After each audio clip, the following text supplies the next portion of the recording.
Thank you all so very much for joining us for the fifth annual Youth Career and College Excellence Summit. I am Dr. Christy Murray, and I will be your illustrious host for today and tomorrow's event. We're going to segue into our Future Forward 21st Century Career panel, and we have four esteemed guests with us today. I'm going to pin them in just a moment and have them introduce themselves, but I want to introduce to the stage Mr. Jordan Jones, who's a solutions architect at Amazon, Mr. Jimmy Jones, who's a senior vice president of community development manager at Truist, Miss Cassandra Rothroth, and I hope I'm mispronouncing your last name, I apologize. Who's a senior integration engineer. I love engineers at Booz Allen. And then Mr. Larry Cam, who's a director of health equity and federal enterprise initiatives at Johnson & Johnson. So as I stop sharing, I'm going to go ahead and let's move into introductions. So Mr. Jordan, I'm going to start with you. If you're there, if you could introduce yourself. Absolutely. Good morning. Thanks, Dr. Christie. Good morning, everyone. My name is Jordan Jones. As mentioned, I'm a solutions architect at Amazon Web Services. So I attended undergrad at Old Dominion University. Freshman year was back in 2009, so it's been a little while now. But so got my undergrad degree there. I actually studied criminal justice, so nothing related to tech at all. I'm a proud member of Omega Psi Phi Fraternity Incorporated as well. Also, when I was in undergrad, I participated in student government. I was actually the college editor of our college publication, the Mason Crown. So I did that as well. So definitely had a great undergrad experience, had the opportunity to do a lot of good things. And now I've through just the course of life, it's kind of taken me through a few different journeys. So now I'm happy to be at AWS. Nice to meet you all. Wonderful. Thank you. All right. D9 family. I'm Yeah. a member of Alpha Kappa Alpha Sorority Incorporated. All So right now. I love all of our great social and civic organizations that are out there. So thank Absolutely. you. Nice to have you join us. Of course. Next, I will pivot to Miss Cassandra with Booz Allen. Thank you for joining us. Thank you all so much for having me. Hi, everyone. My name is Cassandra Rotroff. I'm very honored and excited to be here with you all today. I am a senior integration engineer supporting tactical warfare systems for Booz Allen's Defense Technology Group in the digital battlespace market. As a lifetime dancer and computer scientist, I leverage my inner cheerleader spirit to bring a new sparkling light to embedded and edge computing. And when I'm not behind my desk or in the lab, you can find me volunteering as a robotics coach for FIRST and empowering all in STEM related fields. My major is in computer science and my minor in computer engineering from Old Dominion University. Awesome. Thank you, Cassandra. My oldest son, spent time at Old Dominion University, and so did some of my money. So I got to cheer for you too. Awesome. All right. Next, we will pivot to Mr. Jimmy Jones. Welcome. Thank you, and good morning, everybody. My name is Jimmy Jones, and I'm the Community Development Manager with Truist Bank. I'm right here in the DMV, and I attended two schools. Actually, I started out on the West Coast in Portland, Oregon, at Portland State University. My father was in the military, so when he got transferred to the Pentagon, so did in-state tuition. And so I finished up and graduated at George Mason right here in Fairfax. So very excited to be here today. Unfortunately, I'm not a member of the Divine Nine, but I know there is always time to join. But I'm really looking forward to today's discussion, and I'll be talking with you more. Wonderful. Thank you for joining us. And then Mr. Larry Cam, welcome. Thank you. Yes, thank you, Dr. Murray, and good morning, everyone. Again, Larry Cam. I'm with Johnson & Johnson's Federal Affairs team based in Washington, D.C.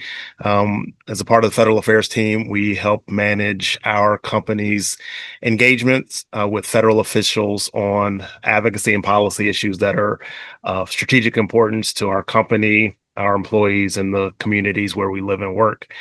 I've been with Johnson & Johnson for about 8 years. I've had a career in government affairs for about 17 years, have worked in a variety of different industries.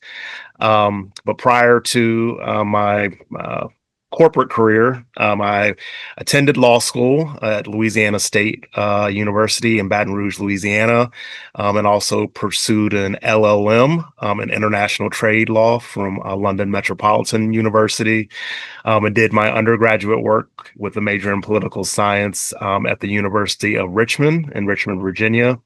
Originally from a small town in the mountains of Lynchburg, Virginia, lived in DC until about 2021, and then moved to Hyattsville, Maryland during the pandemic.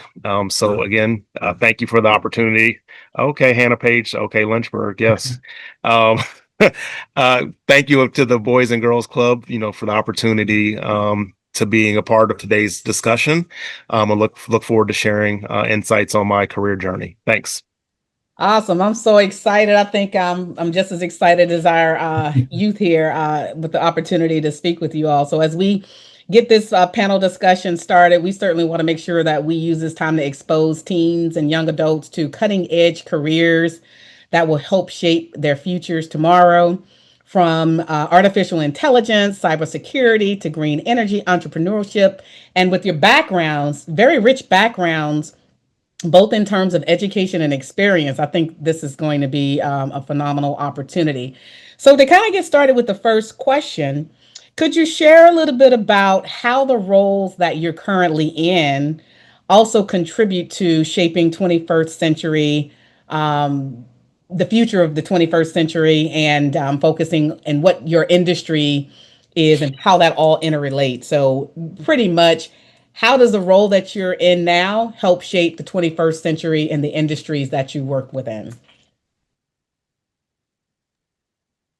And any of you can jump in, and if not, I can Sure. I can jump in. So at Johnson and Johnson, we're really very much focused on shaping the future of healthcare. So whether that is incorporating artificial intelligence into healthcare solutions across pharmaceuticals and medical technology, to ensuring that all communities have access to healthcare. Healthcare is fundamental to everything that we do. But I would say, sort of specifically to my role at Johnson and Johnson, being in government affairs, you often hear a lot of people say they're not interested in politics, and what the government does doesn't impact them. And the reality really is that just because you don't care about politics doesn't mean that politics doesn't care about you. And so as young people, as you think about,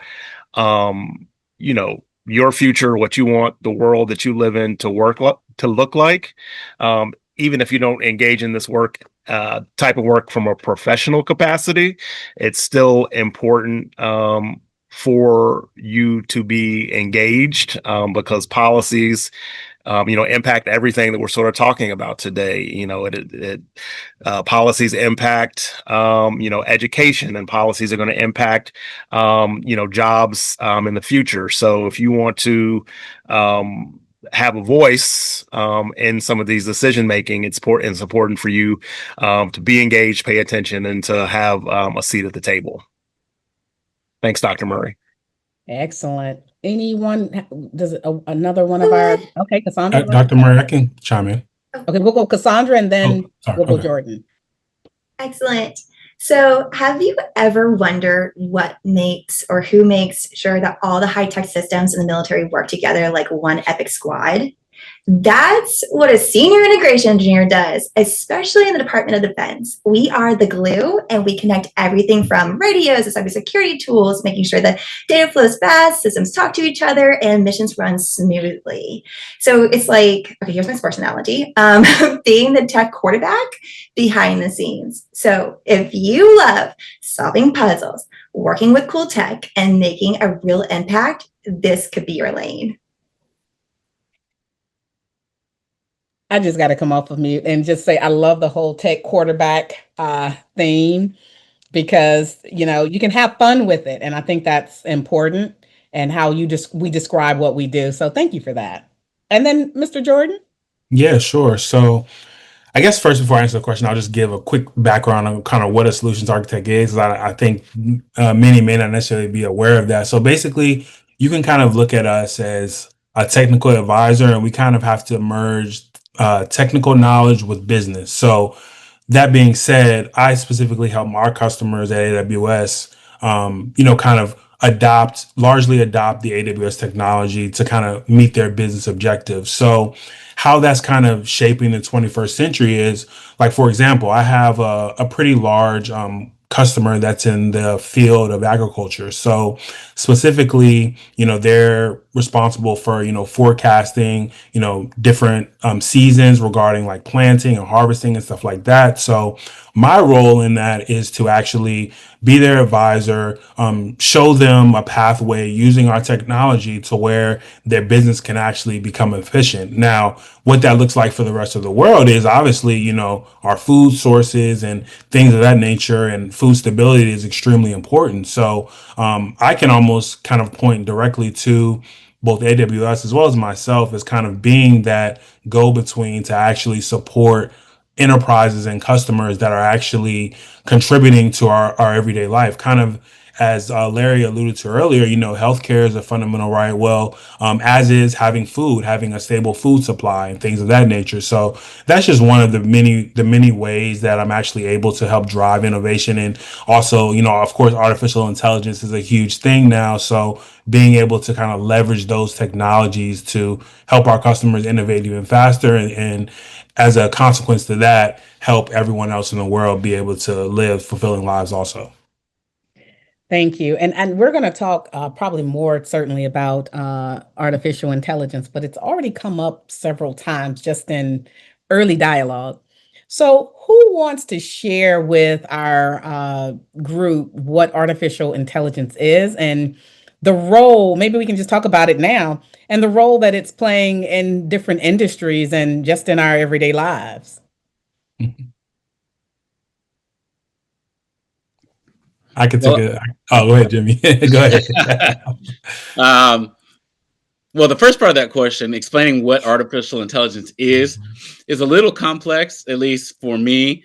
Um, but I think it's easier to sort of explain how it affects us. But from my viewpoint, artificial intelligence is just a really complex learning system that's in place, through everything that we do electronically. Basically, it's learning behaviors, it's acquiring knowledge, and then putting that to practical use in the everyday world.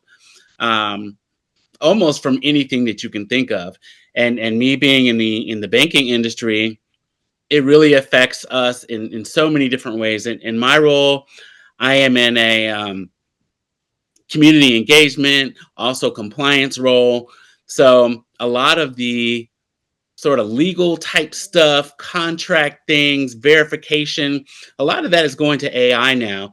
AI can literally, we can have these documents, AI will read it, scan it, summarize it, and then also can tell us, where we've got some weak points, or where there may be holes in something, where it's like, hey, this document does not address this particular risk. Or one thing I know that we're piloting, because in my area, we actually give out grant dollars to nonprofit organizations like the Boys and Girls Clubs and others. AI can scan for us to make sure there's no issues. It could be the Jimmy Jones Foundation in Virginia. Everything looks fine on the surface, but then AI will scan and find out that, wait, this guy Jimmy Jones, has a shady past, and we better do some more work before we give those dollars out. So those are just some of the uses. There's also a predictive use that I know. I don't really deal with that side of the bank, but AI can be used to really predict your behaviors. And if you have a cell phone, you are already experiencing this. You may go somewhere and you start to think, wow, it's weird that these ads for Old Navy are popping up in my phone when I happen to be getting in the car at 6 o'clock on a Saturday evening. That's because AI has figured out, hey, this person likes to go to the mall every Saturday.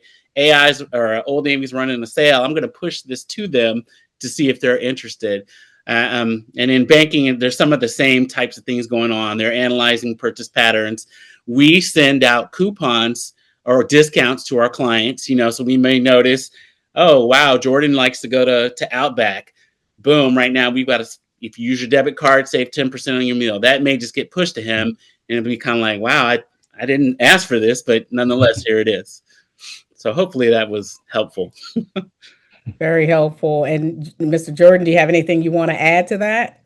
Yeah, sure. I was just gonna, Jimmy really hit the nail on the head, but I would just say from my perspective and customers, really, you can look at AI as just kind of a broad field where essentially you're training computer systems to perform tasks that would normally require human intelligence. So, and you hear that and you're thinking, okay, like, obviously a human is smarter than a computer. Well, yeah, that's true, but obviously we have this super advanced technology that's always growing that we're, constantly training and making better to help augment some and help some of the tasks that humans normally have to perform. So I think just, with that, obviously I think when you speak about anything AI and machine learning related, the first thing you think about is ChatGPT. Well, that and that is a subset of artificial intelligence. So it's just like, things like that. Obviously, that's something that's a technology that's not going anywhere. Like kind of like Jimmy said with, pushing recommendations to you, or even I'm sure we all love Amazon here. So when you buy something on Amazon, there's tailored recommendations for you based on your search history and your buying history. So all of that's artificial intelligence. So it's really starting to become embedded in everything we do. So it's a very interesting thing to think about. Thank you. And Mr. Larry? Yeah, I would just add, I was listening in a little bit on the previous session, and you all were just, talking a little bit about, the college application process and just thinking about, AI and how it's used for recruiting purposes. A lot of corporations, are using AI tools, as a part of their recruiting. I would imagine a lot of universities are doing the same. So as you're thinking about, your whether it's college applications, job applications, you want to be sort of mindful of making sure that the words that you're using in your in your college applications, it sort of matches what the universities or the job posting is looking for, because those AI tools will be sort of searching for and looking for some of those keywords. So you just want to be sort of mindful of that when you're putting your applications together. And another thing is like someone mentioned, Chat GPT, and it is 100%, a useful tool to use.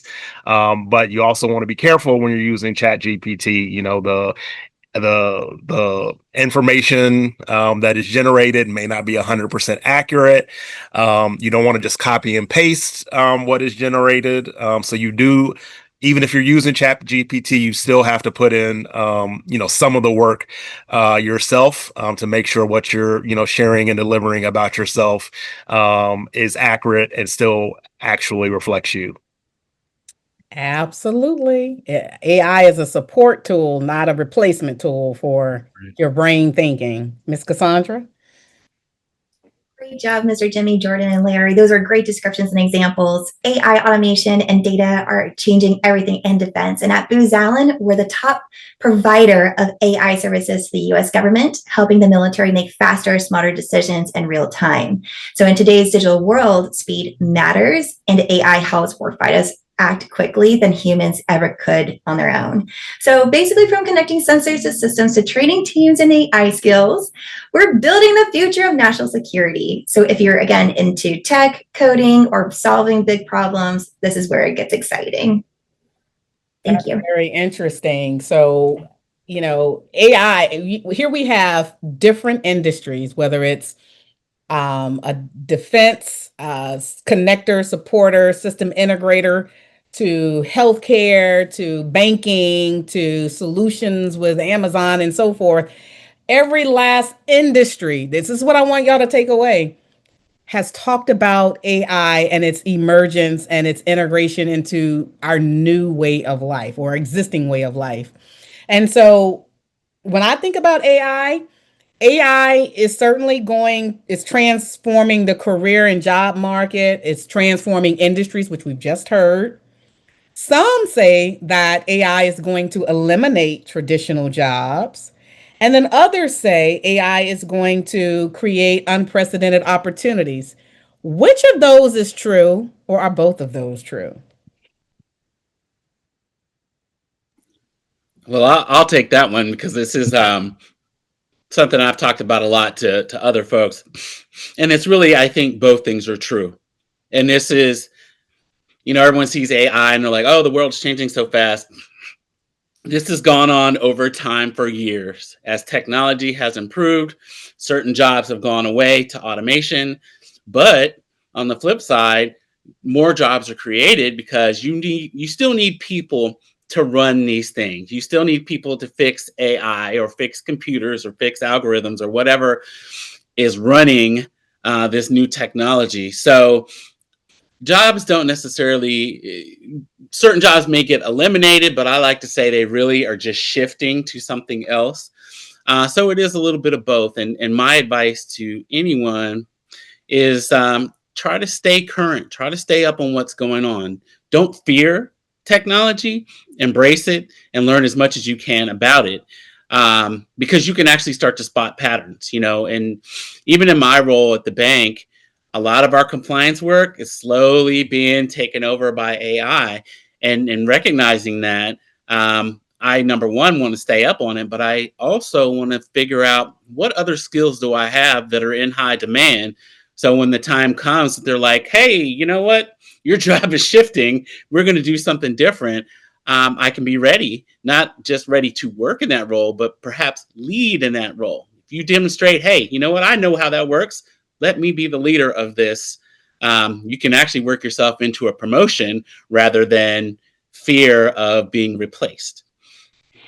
Yeah, and I'll plus one to that, Jimmy. And I would also say let AI drive you to maybe learn or go above and beyond what you may normally have been comfortable with. And what I mean by that is, you let AI be a tool that lets you dive into maybe more advanced concepts or more, maybe a career path that you didn't necessarily think was even accessible to you. But because even when I was, joining the workforce and early in college, this wasn't a huge thing. So you all in this day and age, like you have so many more tools at your disposal. So don't let it intimidate you, and obviously, don't let it dictate everything about your life. But use it as a almost a companion to really drive your career forward. And if there's some type of technology that you have no idea what it's about, but luckily we have these tools that can help you learn about it. Use that, let that kind of be a driving force for you, and kind of say, hey, like I may not know much about this today, but using the tools at my disposal, using the internet, I can sure figure it out for tomorrow. I can quickly jump in, not to specifically answer the question that was posed, but this is another place where, policies and government is important. There, lots of discussions around privacy issues with artificial intelligence and, unconscious bias that may be built into some artificial intelligence technologies that impact different, communities in a variety of different ways. So this is again is an example of an issue where elected officials being informed and making the right decisions impact you and me and everybody on this call. So technology moves very much faster than the speed of government. So it's a challenge to legislate and advance policies in the AI space because the technology is changing while we're sitting on this call. So that that poses a challenge, but this is a issue that officials at the federal level, state level, the local level, globally are looking at and trying to challenge and address. Absolutely. And Ms. Cassandra, I want to pause and give you last thoughts, if you have any, on this question. Yeah, the panelists nailed it. I say, don't stress. AI is not the villain. It's your sidekick. And together, we're about to crush it. I love it. AI is our new sidekick. I love that. And so since AI, I've heard a couple of key things that really stuck with me. Don't fear technology. Don't fear AI. Stay current. Spot patterns. That was great. Leverage other skills that you have. So, there's a lot of working professionals now and college students who are about to graduate who are like having anxiety attacks because they think AI is their jobs are going to become obsolete. Their majors that they're, their degrees are going to become obsolete. And what I'm hearing is that's just not true if you're willing to pivot, leverage other skills you have, and look for those opportunities on how AI can be your sidekick. So that's great. So now I'm going to pivot and we're going to stick within the AI realm just because AI isn't going anywhere, but it's going to be AI and other skills. What 21st century skills do you think that professionals need to have, whether they are in high school, college, workforce, because they're the next generation of the workforce? But what skills, and thinking about it through a general professional lens, but also an AI lens as well? I can start off with that if you would like, Dr. Sure. Murray. Thank you. Yeah, so I would say, well, first thing that comes to mind is absolutely writing skills. So, ironically enough, I work in a technical role, but we do a lot of writing, whether it be, documents for our customers or, proposals or things of that nature. If you're able to articulate, your thoughts and your ideas well, whether it be speaking or writing, you'll go very far, no matter what career you decide to go after. And after that, I would definitely say, especially for the field of technology, attention to detail. And what I mean by that is, I think Jimmy kind of alluded to earlier, but being able to spot patterns and also being able to pay attention to the details of whatever you're working on. Many times, a lot of the work that we do, it can be frustrating sometimes. It's not, the solution isn't always immediately known. So that's where you really have to, be able to focus and really be able to lock in on what you're working on. And also, I would add also to that is being able to ask good questions, because I think asking good questions will really take you far when you're attempting to solve problems. Because ultimately, if you don't necessarily understand what the problem is or where you're trying to go, then it's hard to solve for that. So, and the better questions you ask, whether you're an engineer, whether you're a solutions architect, whether you're in government, the better questions you ask, the more you'll be able to tailor your responses to actually be able to provide solutions. Great. And one of the things that I do a lot, speaking of the asking good questions, I Mhm. want young adults, I want you all to feel empowered to ask questions. It will require you, and when I think about several of the things you talked about, writing skills, asking good questions, it makes me think about interpersonal skills. Absolutely. And so, from a generation that grew up with mobile devices and access to electronics, I find that interpersonal skills lack in some cases between being able to ask any questions to asking certainly good questions. So, those are skills I would highly recommend. I just want to underscore the Mhm. importance of those skills in any professional environment. Absolutely. Anyone else want to share? I'll just add a couple of two that come to mind that are sort of relevant and timely. One I would say is actually social media skills. Um, Mm. I refuse to get on X and TikTok, but companies, community organizations, governments, a way that these entities now communicate with their customers and stakeholders is through social media. It's not just it's not just a personal tool, but it's also a professional tool. So if you are able to navigate those platforms, communicate on those platforms professionally and effectively, it can not just be a tool of work, but it can actually be a profession. So, that's something, as you engage on social media, that's something, to think about, and how you parlay that into your, academics and, professional careers. Something else to think about is actually where Dr. Murray started the questions, with being able to pivot and be flexible.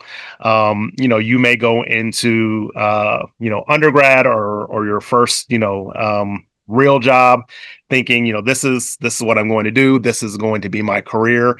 And often that doesn't end up being the case. You learn different skill sets. There will be different opportunities that you are presented to you. So being able to pivot and being flexible within your academic and professional life is something to work towards, because you will oftentimes have many more opportunities. Thanks. Absolutely. I've heard people say often the only constant in life is change. And so the better question is, how are you going to show up when things do shift? So that's a very good point, Mr. Larry. Cassandra, Jimmy, either of you have any thoughts on what 21st century careers or skills, excuse me, that you think haven't already been mentioned? I just want to echo the panelists and yourself, Dr. Christie. Again, learning how to learn, being curious, flexible, curiosity and confidence goes a long way. And again, ask questions. They're the best. Absolutely. And I would say the same. I echo. The only thing I would add is that if you are on social media, be careful. Be careful. Everything you post right now is there, and it's going to stay there. Even if you take that page down, people can find that stuff. So it's easy to want to put your opinions out there, and just be very careful. Try to always have a positive image out there. The other thing I would say too, from an aspirational point, show that you were in the room. And what I mean by that is that if you're at a big event like this, for instance, this is a big deal. You want to post, hey, I was a part of this, because this is a well-known organization. This is a well-known center within the organization. It's a big deal. If you're into scouts, if you're into STEM activities, if you had the opportunity to meet your congressperson or whatever, post those kinds of things, because it shows that you were in the room, and you never know who's looking at that. You may have talked to someone 6 months ago about something, and they happen to see that post and see your name tagged. You'd be surprised. People will reach out to you and say, hey, I had no idea you were interested in this. My company is doing X, or we're looking for somebody with these skills. Just show that you're in the room. When you're in a positive place, that's a big deal. Try to post that. And believe me, I am guilty of not doing that very same thing. My wife actually owns her own company, and that is what they do. And she's on me all the time, because she's like, you didn't post this, you didn't, and I'm like, I know. But it's a discipline you got to get used to. Fortunately, you guys are a lot younger than I am, so maybe it's already coming natural to you. But definitely, if you're in a positive place, post about that. And thank you for sharing that, because I think that's really important. We live in a society where posting positive things that you may be a part of may not necessarily be the most well received by some, but it's always more well received than not sharing it or sharing the wrong kinds of things. But it certainly can benefit you. And so tying it back in, a key skill, that whole ask questions, communicate, be inquisitive, that kind of a theme seems to resonate with the panel. And one of the things I remind my college sons of is closed mouths don't get fed, and you have not, because you ask not and you share not. And so sharing goes back to posting positive things, give leading clues of where you want to go next. My dream is to dot dot dot, whether it's professionally or personally, but that really resonates well with the whole theme of skills and showing that you're in different rooms. So thank you all for that. My next question kind of pivots to career pathways. I want to hear from the panelists. Did you follow a traditional college path, and are you doing the same thing now that you thought you'd be doing just a few years ago when you were in college? Or whatever your educational background is. Yeah, I wouldn't mind going first on this one because this one is, this one gets me. I really like this question a lot, and I'll tell you why. I didn't follow a traditional path. And I am very proud of that. I wasn't just a computer science student, I was also a collegiate athlete. I danced at every single men's and women's basketball game, football game, which had over 20,000 attendees, pep rallies, and any extra event, all while pursuing a challenging degree and a minor.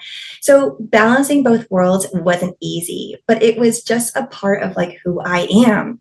So it took me longer to finish college. And it was not because I couldn't keep up, but it was because I had to push through moments of doubt.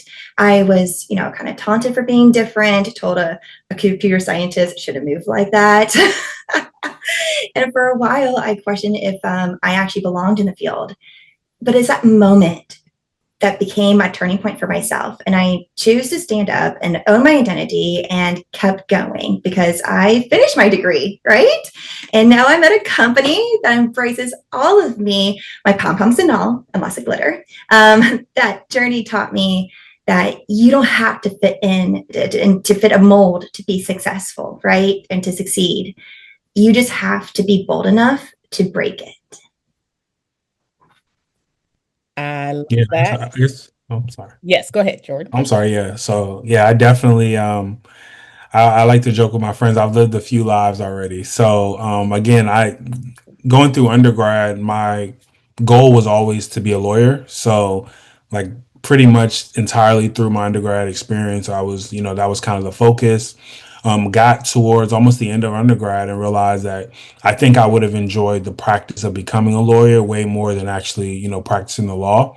So I decided to pivot. So actually, my first job out of undergrad was actually in higher ed at American University up here in Washington, D.C. So did that for a bit and then transitioned to government service for about 6 or 7 years.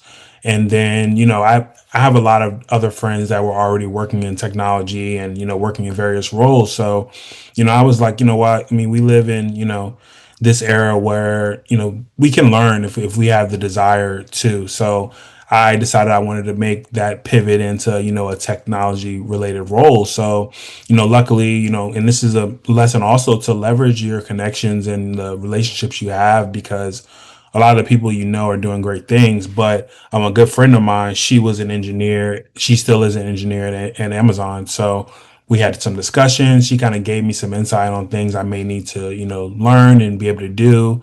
Kind of fast forward there, I was actually able to do that and interviewed and got into the company. So I actually started at Amazon as a cloud engineer and then transitioned to be a solutions architect. So yeah, so it's just kind of the journey has taken me a lot of different places, but I would definitely echo the sentiments earlier of just being open to change and what you're going to school for, what you're ultimately going to get your undergrad degree in, and even a master's. I have a master's degree in something non-tech related as well.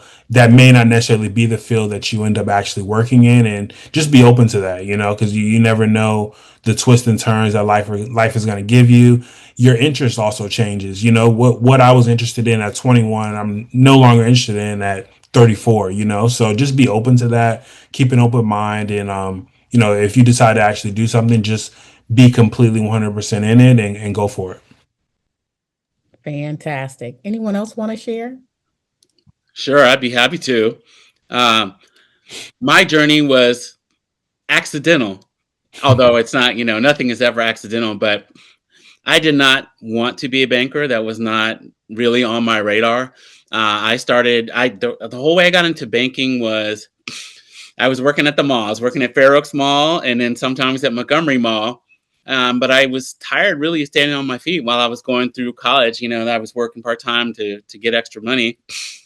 And it just so happened that the bank was hiring for part-time employees. And I was like, okay, I don't have to stand up. I get to sit behind the teller line and This was way, way back when the banks were still open until 7 o'clock during the week. So I had a 4-hour shift in the afternoons from 3 to 7. And that's how I got started. And what happened is I stumbled across my passion. And what I mean by that is, at first I was just doing this, like I said, to get off my feet. Plus, quite honestly, it wasn't all that busy in the evening, so I could do homework and stuff like that. But I started to look and learn about my customers that were coming into the bank. And it was very interesting because I started to see how money moved, how money worked in the system, and it was like, wow, this is pretty cool. There's so much stuff I had never heard of, never seen, never thought about. And that really started to pique my interest. And then to carry that forward a little bit, my parents were getting older and my father had just retired from the military, but they were struggling managing debt. And as I learned stuff at the bank, I turned around and taught it to them. I was like, hey, this is, I saw this guy do this. It seemed to work for him. I started taking classes at the bank on credit and lending, and I shared that. Now my parents are, they are so happy and well off in their retirement. They don't want for anything. They are pretty much debt free. In fact, they've got, extra money to do whatever they want. And for me, that was like, oh, wow. If I could help them, I bet I could help a whole bunch of other people. So that ignited the passion in me. And that is why I've stayed with this career. And just so y'all know, in my job, I'm not a traditional banker. I don't make loans. I don't open accounts. I truly work with the community. I engage the community. I'm looking for all those folks that did not get the opportunities or access to the various things that everyone else did. And I put the bank's resources into those people to get them on par with everyone else, right? Give the opportunities. So I'm working in my passion every day. And I'm so thankful that our bank has a mission to inspire and build better lives and communities. And we truly do that. And I am part of that arm that actually executes on that every day. So that's why I'm here. It was kind of sort of by accident, but once I figured out what I love to do, I'm here until I retire. Accidental opportunities, and I'm going to give Larry opportunity. I just want to highlight for our youth, as we heard, when you're passionate about something, as Mr. Jimmy is, it's written all over your face. When you're working in purpose work and passion work, it becomes a part of who you are, and it makes you happy, and you don't even realize that people can see it in how you show up. So I just wanted to highlight that as I pivot to Mr. Larry. Thanks, Dr. Murray. And I will start, I guess, my story with, in law school, I didn't do as well as I had planned, thought I wanted to. Finished law school, but, quickly understood that I was not going to be a lawyer. But after law school, I wanted to travel and see the world. My parents didn't have the financial resources, so I was like, how can I do that? So I pursued a degree abroad, an LLM in trade law. But going back to that, I said I already knew I wasn't going to be a lawyer. So after I finished my LLM, my parents said to me, you need to get a job. So I was at the position of, okay, I've got these degrees. What can I do with them? How can I pivot? So I actually bought a book. It was called "What Else Can You Do?" With a law degree. So that's really how I understood that I could pursue a career in the government affairs and policy space. Even though I lived close to Washington, D.C., I just hadn't been exposed to this as a profession, wasn't, familiar with lobbyists, wasn't familiar with, the trade associations, the community groups that were engaged in this type of work. But after I started exploring these types of careers, I recognized that the skill sets that I learned in law school, being able to communicate effectively, both, in writing and verbally, interpersonal skills, being able to analyze complex issues. There was something that I could do with these skill sets. Now, was it an easy transition? Absolutely not. I've been, sort of felt like I've been playing sort of catch up my entire career, because other people, did sort of the typical things that you're supposed to do to get to this point.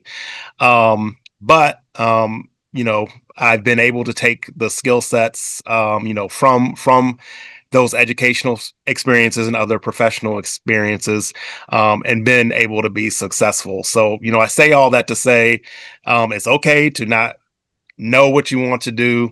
It's okay not to do as well as you think you are going to do. You might have some tough conversations where your parents or mentors, whoever, are going to push you and help you set yourself straight. Be open to those conversations and take those conversations in, because even if you fail, you just have to dust yourself off and get up and keep going. And that's what I've done. So thank you. Absolutely. And I heard a couple of things that really resonated across our panelists, and that's everybody's journey is different. Things don't necessarily look how you thought they'd look, but it's okay. You have an opportunity to shape it and have it look different and have fun with it. And sometimes, and I think I heard Mr. Jimmy say he stumbled across his passion. So you might stumble into things that you absolutely will love as long as you keep going. So thank you. I do want to open it up. So for the next few minutes, I want to open it up for our young adults to ask questions. Anyone has a burning question for our panelists, please come off of mute and ask your question. Miss Junie. Yes, I am Junie, and my question is for Mr. Larry. So I wanted to know if you could give a piece of advice to someone starting a career in healthcare, what would it be? Well, thank you, Junie, for your question. I think it is important to be committed to science and innovation.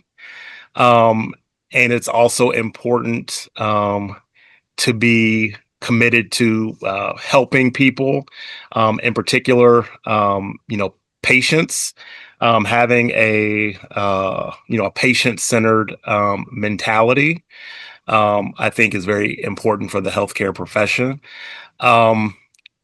There is no one role in healthcare. There are healthcare providers. There are insurance companies. There are, drug manufacturers. There's, midwives. So healthcare, the healthcare ecosystem is large and vast. So there's tons of different opportunities. So, be open to, exploring, all the different facets, of healthcare until you land on, what's going to be the right fit for you, yourself, and, your family going forward. Thank you. Excellent advice. Miss Anise, you're next. Hello again, everyone. My question is for Miss Cassandra. You mentioned having like open curiosity, and I wanted to know, what has your curiosity, like what doors has your curiosity opened in your profession? Oh my goodness, I love this question. My curiosity always was, for me, saying yes to the hard things, even if it wasn't easy. Saying yes to things that are kind of weird opportunities that I never thought would happen. And it kind of ties into saying yes equals my drive. Do you like math? It's not my strong suit, but I'll deal with it. No worries. It's same here. Like, I feel like I have like this like love-hate relationship with math too as well. But for me, because I love math and science, my favorite algorithm is this simple, right?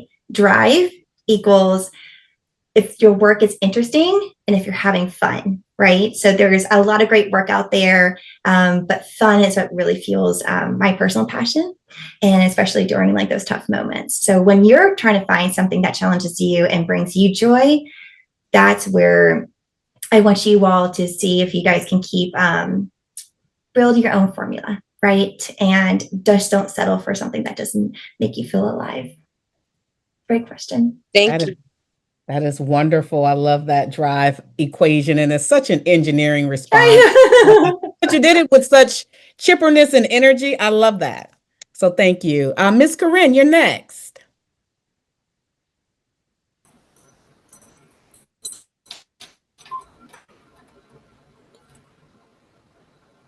All right, sorry, I got bad connection, but thank you. My question is for like the whole panel.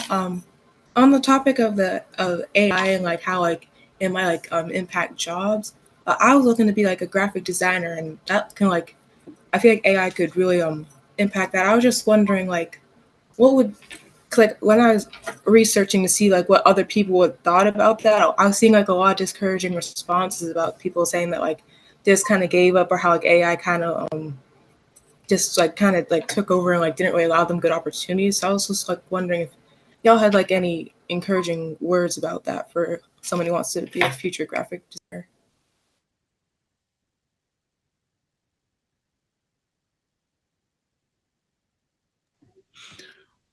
Well, I can chime in a little bit on that. I like to think big picture around that and say, okay, so AI, maybe that is taking away a lot of the traditional graphic design work. So how do you make yourself different, or how do you provide value to that? If AI is going to do the work for you, then maybe your I say angle or sales pitch, or what differentiates you is going to be, hey, AI gives you a basic image or basic work. I'm a person, I understand who your target audience is. Let me elevate what AI has done to the next level, right? You've got to think of, all right, well, if this tool is going to do the base work, I'm the value added. This is my premium. This is what I bring to what's already done. And I think that's one way to overcome that issue. Another might be also understanding if you're really good at graphic design, maybe there's a way for you to be the troubleshooter or the programmer or the designing how the AI is used in that process.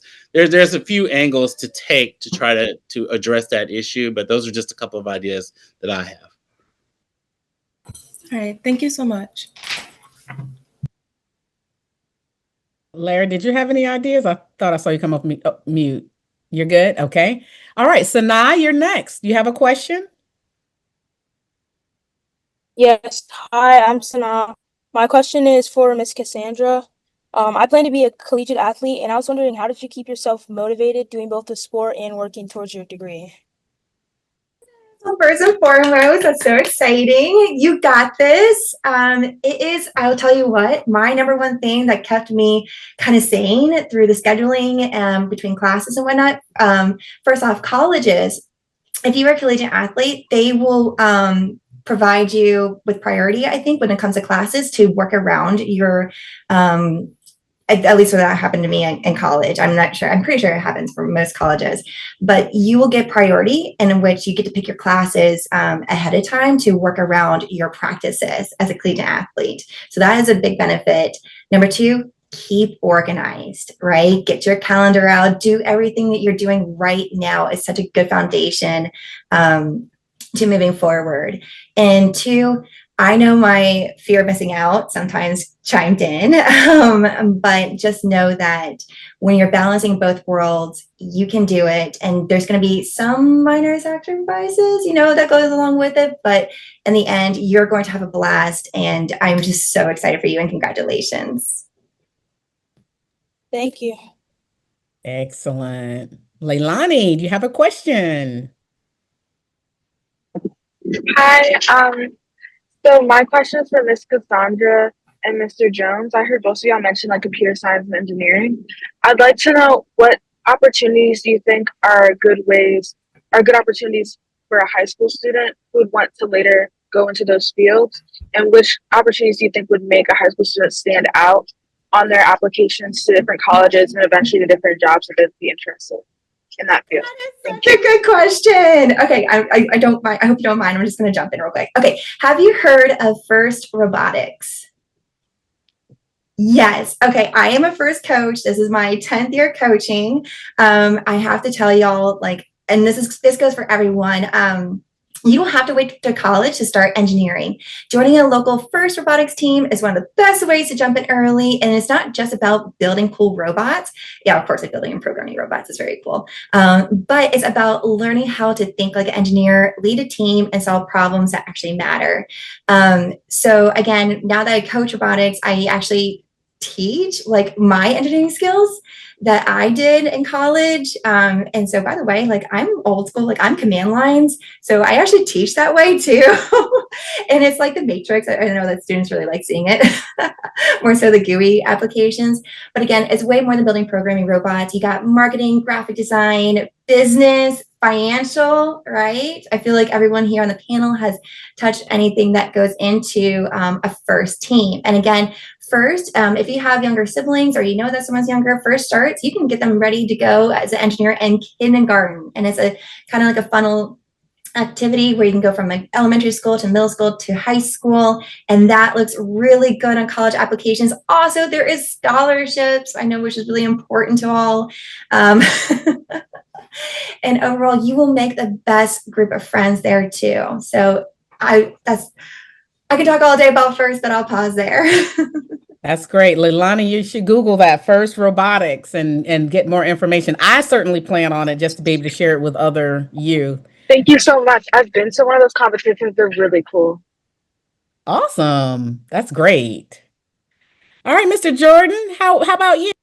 Yeah, sure. So I know Amazon, they partner with a group called ID Tech, which they offer they're like classes. It starts, I believe, at around maybe like age 10 or 11 up until I believe like almost college age. But basically what that is it's a program where you're actually able to, so you'll build like, your program projects, you'll be able to build, you'll have like mentors within the project, within the program, and then at the end you'll like present like what you built and stuff like that. I've actually personally supported, volunteering a couple times with their organization. Always really just a really well thought out program. So I think that's something to look into. But outside of that, I would say, especially like if you enjoy like building things, whether you're into gaming or what have you, keep building or start like projects that you enjoy. Because if you do that, like once it's time to actually, move forward, then you'll have this body of work that you can talk about and actually be able to articulate about. I think that's really important because I've done a good bit of interviewing, even like once you're ready to get into the job market.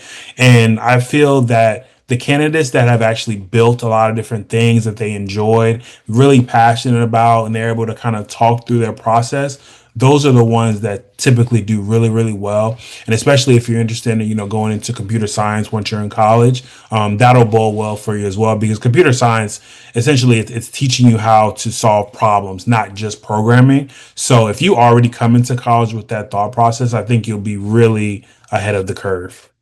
Thank you so much. You said ID Tech? Yeah, ID Tech, yeah. The letter You're I, welcome. the letter D?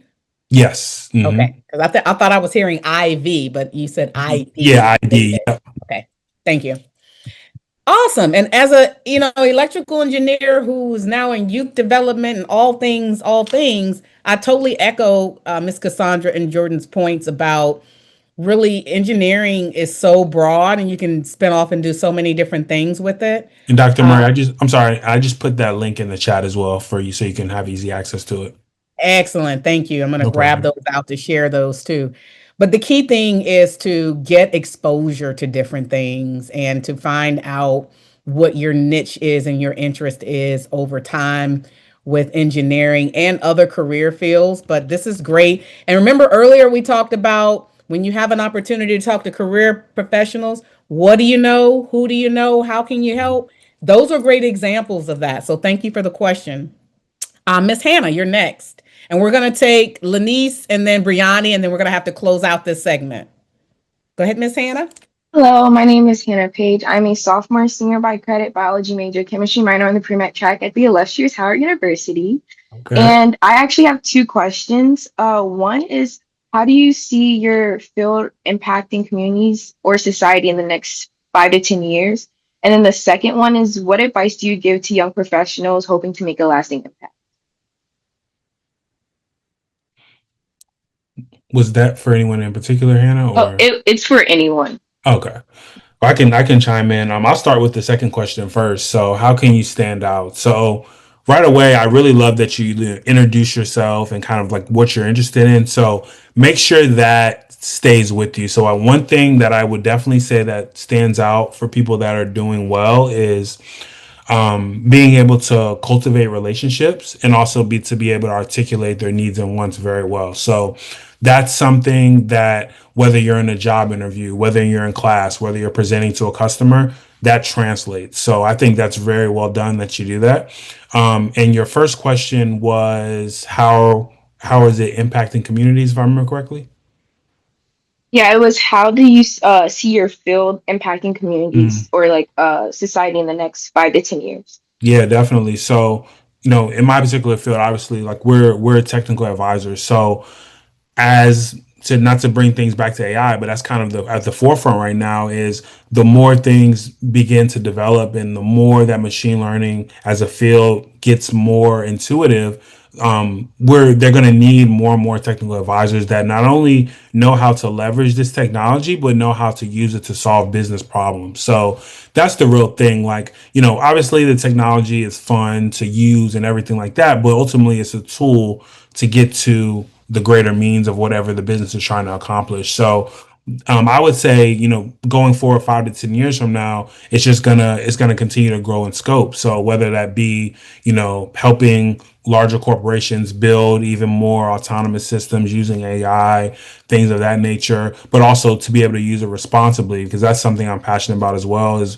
using machine learning responsibly and having those guardrails, because as technology gets more advanced, then that opens up a larger surface for things to go wrong. So I think those two things in tandem are something that, particularly in my role, that will continue to drive and continue to push. So that's kind of where we're going with that. I can jump in on the first question.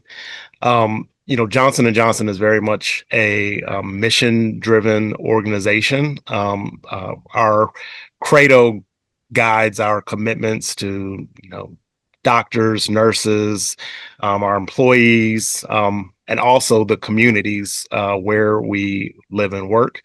And if you think about it broadly, corporations are a part of all of our communities, and it's important for corporations to be good community partners. And so Johnson & Johnson is and I would put Johnson & Johnson in that bucket.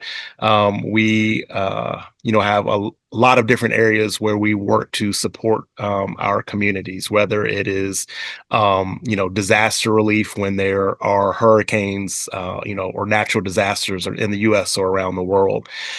We have a 100+ year commitment to the nursing profession and supporting frontline health workers around the world. In the U.S., we have a program called My Health Can't Wait, which is a program devoted to bringing educational resources, health screenings to communities in partnership with community health centers, community organizations around the country to ensure that all communities have access to information that help them to make the best decisions for their health care. I have the honor and privilege in my job to manage our community partnerships in the Washington, D.C. area. In addition to working with amazing organizations like the Boys and Girls Club of Greater Washington, we work with organizations like Pathways to Housing and Horton's Kids that are doing, fantastic work, right here in the communities in DC. It's yes, corporations, have, a commitment to, the products and services that they deliver to their customers. But we also have, an important role to play, ensuring that, our communities are well protected and taken care of. So thanks for that question, Hannah. Thank you very much. All right, next we're going to go to Lenise. You have a question? And then we're going to close out with Brianni next. Okay, thank you so much. So yes, my name is Lenise and I'm in the process of preparing for college right now. But the question that I do have for the entirety of the panelists, it's what advice would you give for someone who's interested in the medical field and would like to integrate that into the humanitarian work / the altruistic works and would like to build foundations in that area? So, yeah. Could you repeat the question? I'm sorry, I missed. Oh, that's okay. So, the question was, what would be the advice you would have for someone who is interested in going into the medical field? Okay. And who would like to integrate that into the humanitarian works / altruistic works, and will also like to build foundations with those. Well, yeah, I mean, I can take, a stab at that. I think, at the core, if you're interested in, a medical field that incorporates, all of those other, topics you mentioned, like the humanities, foundation work, altruistic work. I would say it would be important to, get a strong core sort of foundation in the medical field. But there are opportunities out there that would incorporate maybe not all of those things, right? You're never going to find, it's tough to find, that absolutely perfect fit that incorporates everything that you want. But, it's sort of that 80-20 rule. If you can, find, a career or role that incorporates, 80% of what you are looking for and what you're passionate for, then that might be a good opportunity to pursue. But just taking, for example, if you're interested in the healthcare field and also interested in, foundational work. Johnson & Johnson has a global health equity team that is focused and dedicated to partnering with foundations, community groups, organizations around the world to improve health outcomes. So that may not be the traditional path that you might have in mind, but from a corporate perspective, that could be the type of work that you might be able to explore. A lot of hospitals around the country and health systems, they have, foundation arms, organizations like, the World Bank, the United Nations, some of these NGOs, they have a lot of work that brings together all of the things that you're talking about. So you just have to do a lot of research and, be open to exploring different career paths while having that, sort of core foundation grounded in health. And I'll add to that and say not all of your experience have to be formal experience. It can be volunteerism. And the key thing is to look for different ways to get experience and exposure. So as Mr. Larry, he had a host of different organizations. NGO stands for non-governmental organizations. There's a lot of different places and spaces to get more exposure and experience. And then it exposure and experience gives you access to people who can give you even more. So that's when you can enter those spaces and ask some phenomenal questions, and they'll likely lead to other opportunities. So thank you, Mr. Larry, for that great response. Dr. Last Moore? not least, oh, I'm sorry, Mr. Jimmy, you want to chime in on that one? Yeah, if I could just real quick. Exactly what everyone has just said. I would also say, sometimes the answer is right there in your own backyard. Take, for instance, the Boys and Girls Club. You are involved in the Boys and Girls Club. Take a look at who's on the board of directors for this organization. There are some altruistic foundation type people right there, and you have access to them. On this call, you have me, you have Mr. Larry. We work, we have partnerships within the community, which means we're in touch on that altruistic side. So, and I go back again to being in the room. Almost every large organization that has some sort of charitable purpose has a gala. So if you know somebody that knows somebody who can get you an invite at a table, just go. And once you show up, you start to see faces, you meet people. Before you know it, you'll have a whole network. When you're ready to start building that foundational piece, you'll already have the contacts in place. That is absolutely fantastic and great points. Just show up. I love that. Ask. And if y'all want to get connected with anyone on our career panel or anything you've heard, I'm going to make sure you have my contact information. If you send me a note and say, hey, Mr. Jimmy said he can help with this, or he has that, or Miss Cassandra has First Robotics, can you connect us? I'm happy to make those connections for you. So I will happily be a conduit. Last but not least, Briani, you get the last question. And thank you, panel, for your patience. I know we've run over, but I just be remiss if I didn't let them get these great questions out. Hi, so I'm Briani, and I would like to be an aeronautical engineer. So this question's for my engineers. What are some places that you think would help me kind of open or expand my experience towards being an aeronautical engineer? So that can mean like volunteering or internships.